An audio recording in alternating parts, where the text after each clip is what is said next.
Something about an injury. Rather a serious injury.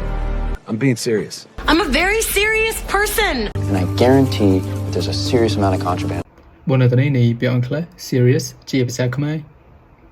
ពេលមួយនេះមានត្រាពិជាគុណនាមនៅពេលដែលយើងប្រើវាដើម្បីរៀបរាប់ពីបញ្ហាសភាពរបួសឬក៏គ្រោះថ្នាក់យើងអាចប្រើវាដើម្បីមានន័យថាដែលធ្ងន់ធ្ងរដែលធំដុំឬដែលសំខាន់ខ្លាំងឧទាហរណ៍ she's in hospital with a serious injury មានន័យថានឹងចូលពេទ្យដោយមានឬក៏ជាមួយរបួសធ្ងន់ធ្ងរមួយបើទៅទៅនឹងការនិយាយស្ដីបើសិនជាយើងនិយាយថា I'm serious ឬក៏ I'm being serious នោះមានន័យថាយើងកំពុងនិយាយដោយស្មោះត្រង់មែនតើហើយមិនលេងសើចឧទាហរណ៍ I'm being serious this isn't a prank មានន័យថាខ្ញុំកំពុងនិយាយមែនតើនេះមិនមែនជាការលោលេងឬក៏ការបោកលេងសើចនោះទេនៅពេលដែលយើងចង់និយាយថានរណាម្នាក់គឺ serious នោះយើងចង់មានន័យថាមនុស្សម្នាក់នោះគឺជាមនុស្សដែលសាច់ការម៉ត់ចត់បដិញ្ញាចិត្តឬក៏ចេះគិតគូរឧទាហរណ៍ He's a serious student who rarely skips class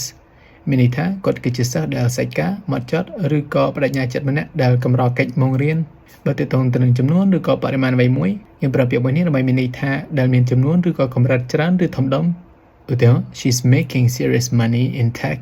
មានន័យថានាងកំពុងរកលុយបានច្រើនក្នុងផ្នែកបច្ចេកវិទ្យា